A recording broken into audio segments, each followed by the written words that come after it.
my name's Joanna Wilson and welcome to another video. It's Friday, so we're talking about all things mindset and wellness related.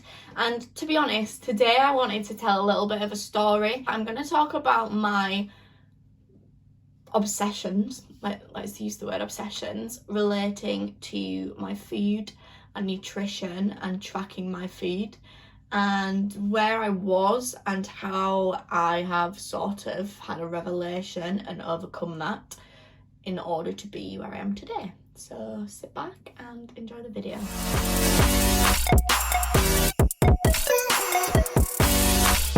Just work sheltering.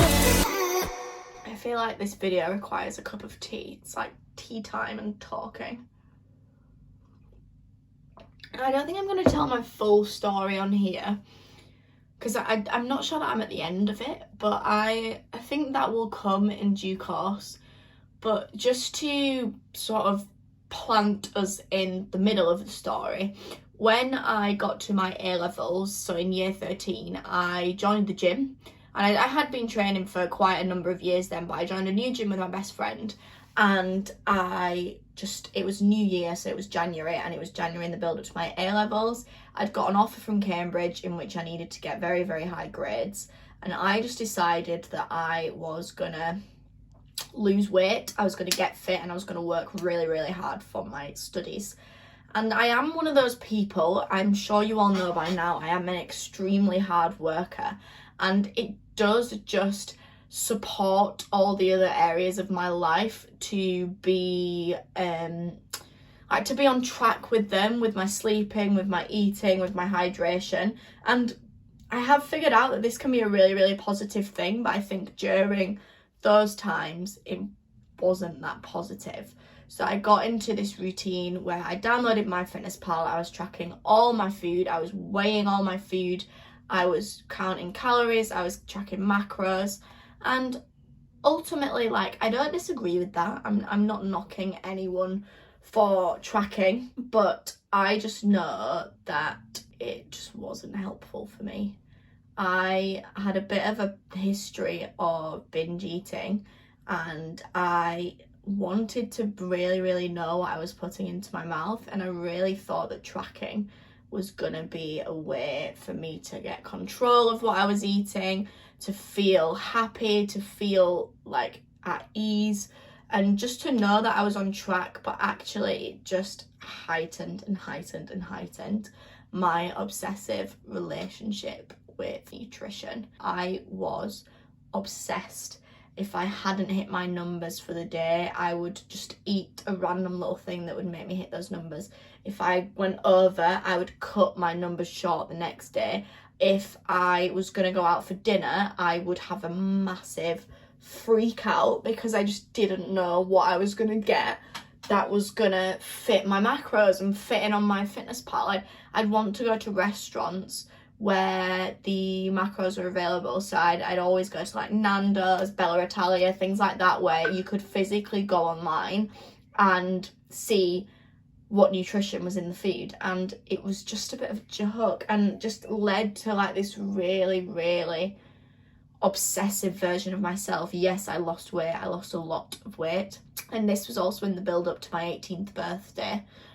So I'll put a couple of pictures on screen of my 18th birthday. I was probably 10 kilos less than I am now, which for those of you who work in pounds, that was about 1.5 stone, nearly 2 stone, lighter than I am now. And my head was just a mess. I was just so obsessed with working, training, food, and I think my family would probably vouch that I was a horrible person to be around. So I came out of that obsessive phase, and during that phase as well, if I let myself go, I let myself go. We're talking I would eat between 5,000 and 10,000 calories in a day.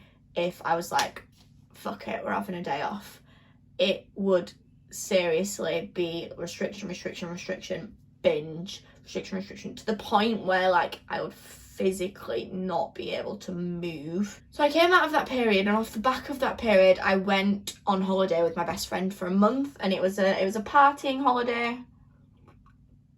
And we drank quite a lot and we ate a lot of takeaways of rubbish. And I pretty much put all the weight back on that I'd lost. And again, that just didn't do anything for my mental health. I then went off to uni. Now, one thing that I am going to carry on talking about using my channel is how uni can heighten these obsessive and addictive relationships with food, because there's no one there checking what you're eating, whether you're eating too much, too little. No one is checking, no one is asking, no one is questioning, and you're up to, also, you may have never ever like fended for yourself food wise, so you're up to like your knees in trying to get used to this new food, and it can be a real catalyst for food, like eating disorders, like food related problems. And I continue to track. I hid my scales from anyone on my corridor, in my kitchen. I was embarrassed, but I continued, and I was just, again, in this relationship. I'm curbed the binging a little bit, particularly in second year. I still binged quite a bit in first year, but I just continued to track and track and track, and the numbers on my phone ruled my life. I didn't go out for a pizza, or I didn't have a takeaway night with my friends, because I was just so obsessed with what I was putting in my body. And I just, you know what, I would go as far as saying getting obsessed with tracking your food is an eating disorder. Like, I had an eating disorder, and I'm not ashamed to say it, and I know there's probably loads of people out there who are struggling with this, who mentally have a battle every single time they put something in their mouth, because they're thinking of it as a number rather than food and energy, and that is ultimately what it is.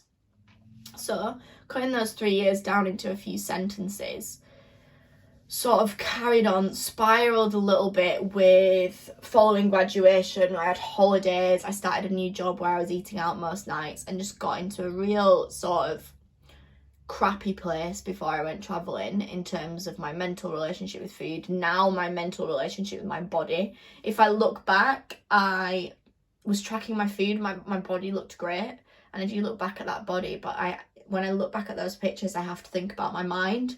Whereas now my body might not be as lean, it might not be as light, but my mind is so much clearer, and I feel lighter because a weight has just been lifted off my shoulders. So I went traveling and I didn't track. I just ate when I was hungry, I stopped when I was full. You know what, most of the things that we ate was just because they were dirt cheap. So I would eat local food, Thai food, Sri Lankan food, Indian food. I would get toasties and just things that were cheap, and I didn't think about it. And guess what? I didn't put on 20 stone. I didn't get overweight. I actually came back from traveling feeling much, much better about my image and my body than I did when I went. And that just gave me a revelation, because I thought, you know what? I can come out of this period where I've technically been the most unhealthiest I've ever been, in my own words, because I wasn't tracking and I wasn't in control of what was going in my mouth. And I've lost weight, I look better, and mentally I feel incredible. And getting back from traveling, I decided that I was no longer going to track the things that went into my mouth. And I haven't, and it's been 10 weeks now, and I'm very, very proud of myself. I've deleted my fitness pal off my phone, which was a huge step for me, and I feel great. It's sometimes a mental battle. I sometimes find myself like estimating calories in my head just to make sure that I'm on maintenance or I'm in a bit of a deficit. But all in all, I just feel great.